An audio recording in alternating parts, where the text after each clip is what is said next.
In this video, I'm going to be teaching how to cut a trouser pattern. If you are interested in it, kindly watch till the end. Let's get started. So these are the measurements I'm going to be needing: the waist divided by 4, hip by 4, and then the trouser length. I just marked that line there to serve as a guideline for me. So I'm going to be dividing my hip by 4.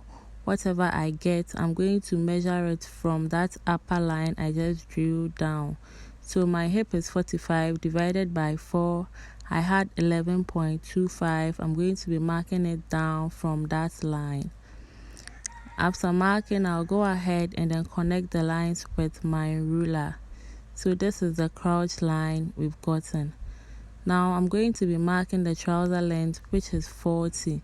So from that line up there, which is the waist line, I'm going to be coming down by 40 inches plus 1 or 2 inches. Whatever seam allowance you want to add for the folding, go ahead and then add. After marking those lines, I'll go ahead and then connect with my ruler. So that is what I said. I added 1 inch. You can go ahead and then add 2 inches. So on that line, that is the crouch line, I'll go ahead and divide my hip by 4 again, which is 11.25, and I've marked. I'll be marking that same 11.25 on the waistline. So 11.25 on the hip and then on the waistline. After that, I'll go ahead and connect with my ruler. Now on that same line, I'm going to be going out by 2 inches and then up by 2 inches again. After that, I'm going to be joining those 2 points with my French curve. So just place the French curve on it like this, and then it will curve automatically. Now on the waistline, I'm going to be coming in by 1 inch. This is because I want the front to be slanted to give it a nice shape. So after marking the 1 inch in, I'll go ahead and then connect with my ruler just like this. Now my waist is 39 divided by 4. Whatever I had, I'm marking it there, 9.75. I just marked it there. So whatever you get for the waist, divide by 4 and then mark from that 1 inch point we went in. After that, I'm going to be joining to the hip or the crouch line or crotch line with my ruler. Now I'm going to be dividing that line into 2. The 11.25 hip divided by 4. I'm going to divide it by 2. Whatever I get, I'm going to be marking it on that line and then on the ankle line as well. This is going to help us to shape the trouser. After that, I'll go ahead and then connect with my ruler to get a straight line. Now I'm going to be dividing that line into 2 minus the seam allowance at the hem. Whatever you get, you mark it and then you go up by 2 inches again. So I just divided it into 2. Whatever I got, I'll go up by 2 inches again. This is to enable the knee move without any difficulties. So after going up by 2, I'll go ahead and make it a straight line with my ruler. Now that will be our knee line. Now I'm going to be dividing my knee measurement by 2. My knee is 20. So 20 divided by 2 is 10. So at the middle or the center of that line, I'm going to be marking 5 inches in and then 5 inches out, which will be 10 inches in total. So whatever you get for the knee, divide by 2 and then put half on both sides. So 20 by 2, 10, 10 by 2, 5. So 5 on both sides. I'm going to be maintaining the same measurement for the ankle because I want the down part to be loose. But then if you have your ankle measurements and you want it to be fitting, just divide it by 2 and repeat the steps we did for the knee. So if your ankle is 8, you divide by 2, you get 4. You are going to be putting 2 inches on each side. After that, I'm going to be connecting the lines or points together with the help of my French curve on both sides.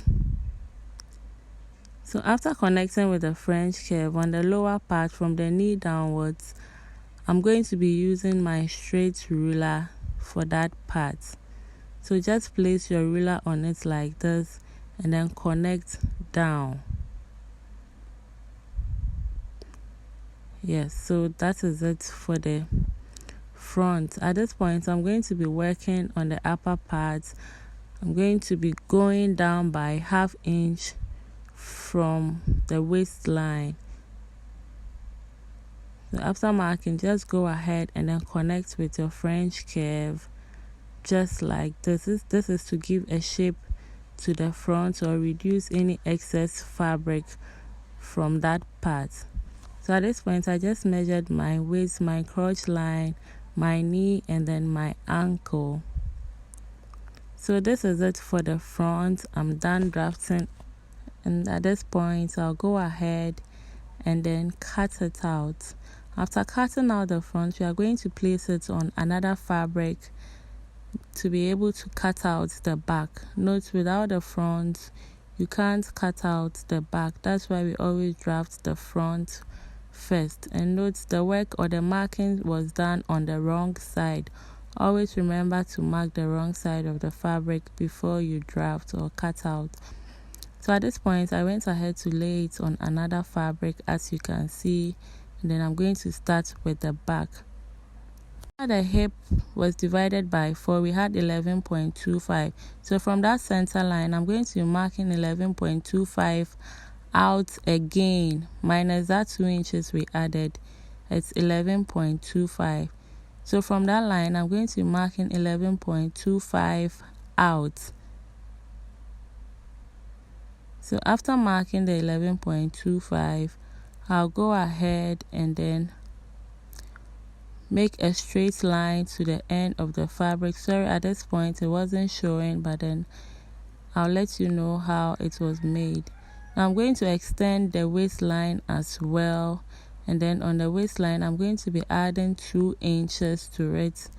I'll come down to somewhere in the middle and add 1.5 inch to that part as well, and then connect from that point to the new 11.25 line we had.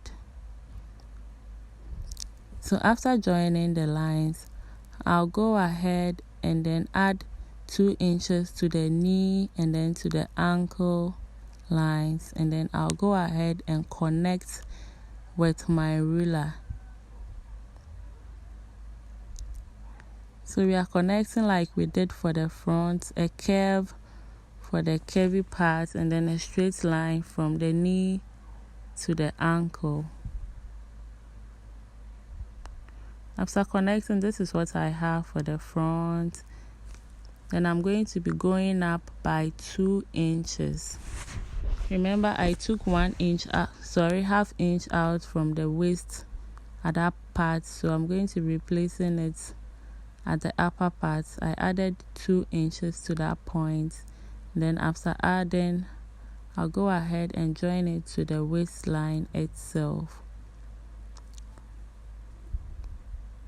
Now on the waistline for the back, I'm going to be adding 1 inch to it for that. So that 1 inch I just added is for that. After adding, just connect it back to the crotch or the hip line. So after connecting, this is what I have. I realized the shape there wasn't that nice for me, so I went ahead to reshape it. So at this point, we are done with the back. I'll go ahead and then cut out. So this is the final result of both front and back.